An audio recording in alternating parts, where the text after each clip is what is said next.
the FA Cup. It's this weekend. We're starting. We're following Nuneaton Town, and this is the history. Come on, let's have it.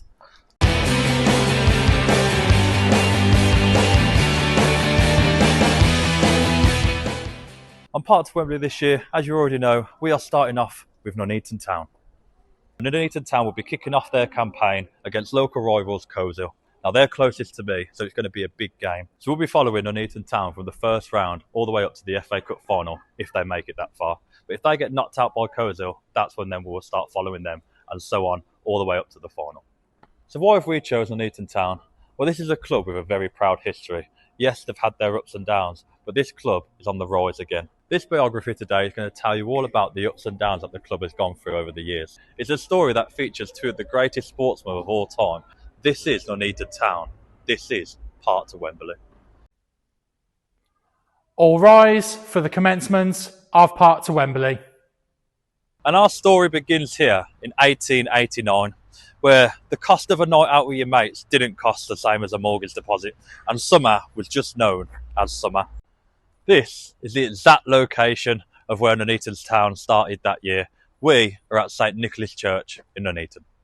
The club was originally formed from a group of men at the church who wanted a football team to represent the town. At that point, Nuneaton St Nicholas was established. The first few years of the club were largely uneventful, primarily the club playing a series of friendly matches, but all this changed on Wednesday the 5th of September 1894, at which point the club changed its name to Nuneaton Town and entered the Warwickshire Junior League. 6 league championships later, sadly in 1937, the club was disbanded, despite the success and no financial concerns, only to be reborn 2 days later as Nuneaton Borough. Hi guys, it is Big Gaz here from Park to Wembley and come with a big announcement. We are being sponsored for the month of August by Park to Pitches. Park to Pitches is non-league's local magazine, and Park to Pitches is brought to you by Through the Turnstiles of non-league football. It tells you everything that you need to know about non-league football. There's loads of articles written by volunteers of non-league clubs, and they have their new copy coming out in August. I believe it's on the 15th.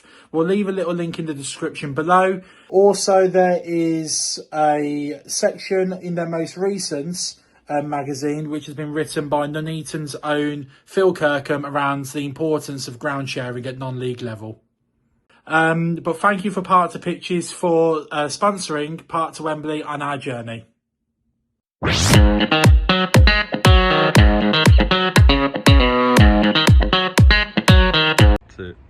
So here we are on Burway. This is where Manor Ground, the site of Nuneaton Borough FC used to be. Burway, it's named in honour of the club, and as you can see around us, it's now a housing estate. Here's a fun fact about Burway. It's just down the road from where Big Gaz got married at Nuneaton Abbey. It's here where after the First World War, the club made this site its home, and it's been synonymous ever since. They've been playing here all the way up from 1919 to 2007. It's easy to see why the ground is so fondly remembered by Nuneaton fans. It's just a stone's throw away from the town centre, a mere 10-minute walk.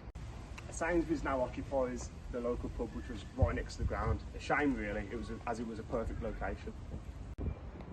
Boro achieved the first FA Cup run to the third round in 1949-1950, and the second time was in 1966-1967.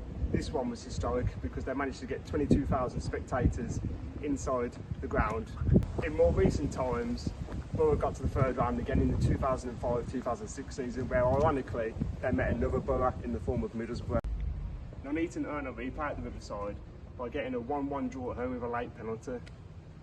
Cup tie at stake, a replay at the Riverside. Jez Murphy takes it and scores. It's all tied up, and you have to say they deserve it. Following the 1-1 draw in the replay at the Riverside, Nuneaton gave a good account of themselves, losing 5-2 to the eventual FA Cup semi-finalists and UEFA Cup finalists. The Borough have had some famous FA Cup killings in the past, such as Stoke City in 2000 and Swansea City in 1993. Both clubs have gone on to play in Europe and in the Premier League. Into McGregor. Taylor. Yes, it must be! Mark McGregor has done it in stoppage time!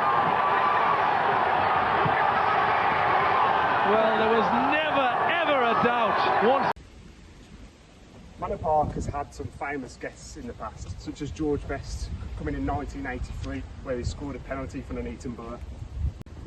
Manor Park also welcomed Muhammad Ali, who visited the cup final between Bedworth and Nuneaton. Rumour has it he caused a bit of a stir when he asked for a cob at the ground. In the mid-2000s, Manor Park became very dated. There were a lot of development restrictions placed upon the site, so Nuneaton made the bold move to find somewhere else. And this is where the story takes a sad turn, as we leave here at Burway and take you to the new site, Liberty Way, where Nuneaton are placed.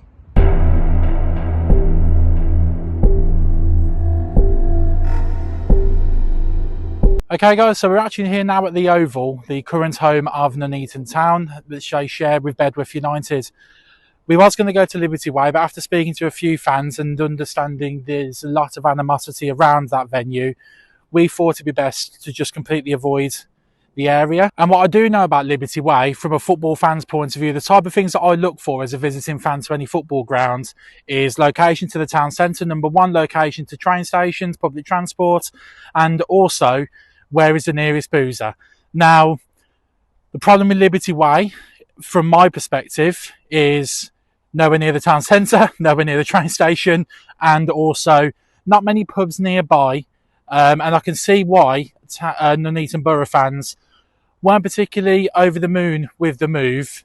They were happy to have a home, but ultimately it's just not the same as when where we talked about the Manor Park previously, where you've got the ground, you've got the pub right in the corner, it's a 10-minute walk from the town centre. It's all really, really convenient. It is right in the heartland of their fan base. Liberty Way was not that. So what happened was in 2007, Manor Park was sold and the Nuneaton Borough owners at the time, a company called Stadia Safe, purchased Liberty Way. Liberty Way at the time was owned by the Nuns, Nuneaton Town's rugby club itself. Not Nuneaton Town, anything to do with the football club, the town of Nuneaton's rugby club, just to be clear. So, a part of the sale, a deal was agreed between Nuneaton Borough and the Nuns at the time that both would occupy the facilities. The Nuns had an agreement of £35 for every match that they played at the ground. That was all use of the facilities, floodlights, bar, all that kind of stuff. Now, what happened in 2008 when Nuneaton Borough originally folded was the deal that was agreed between the Nuns and Nuneaton Borough, in Nuneaton Borough's eyes, no longer stood, or by the owners of Nuneaton Borough to be more specific. That, quite honestly, annoyed the rugby club.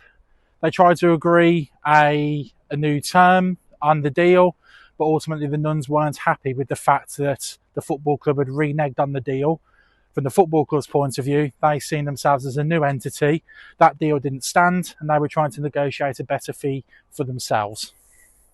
Now, the new football club that was formed at the time, Nuneaton Town, after the financial debts and liquidation of 2008, they started off all right on the pitch. They rose from about step 4, I believe it was, step 4, step 3, all the way up to the Conference Premier, which we now know as the National League. They've had some famous winners over the time. Luton Town just recently in the Prem, Wrexham. And as I just mentioned, Luton Town, that season that they actually won the National League, Nuneaton Town were top of the National League. However, those other people that I mentioned, those pesky people at Wrexham, before Hollywood, just to state, Nuneaton Town's manager moved to Wrexham, and also a fair few of their players did. Nuneaton's form took a huge dip, and that is where everything starts to take a bit of a turn for the worse. And it was from after that season, the season directly afterwards, Nuneaton experienced relegation from the conference itself. And from that point, there was loads of different ownerships. None of them were successful. All of them didn't seem to have the club's best interests at heart. From speaking to a few fans about it, actually doing a bit of research, I understand there was one that viewed themselves almost as a hologram, if you will, because they owned another football club. There was a time when they were in the Conference North, where the starting 11 seemed to be different every single week. It's also at this point as well that that hologram owner that I mentioned, they ended up being the owner of the ground that Nuneaton played at, Liberty Way. and they ended up selling the ground to a new holding company, to people that ultimately had a strong relationship and strong resonation with the Nuns Rugby Club. So 2020 hit the year of COVID, and Nuneaton came a little bit behind on their rent. Now, at this point, it's important to state that everything was okay with the owners of the ground and the owners of the football club. A lot of leniency was given, and ultimately Nuneaton were on their way to paying back the arrears that they had, whilst also still paying the ground maintenance costs that they had to pay for rent anyway. All of that changed in 2024 when one missed rent payment caused the football club to be booted out of their ground, Liberty Way. And as a result of other debts that have been built up over the time, the supporters got together, 25 of them, and ultimately the new club, Nuneaton Town, which plays here, was formed.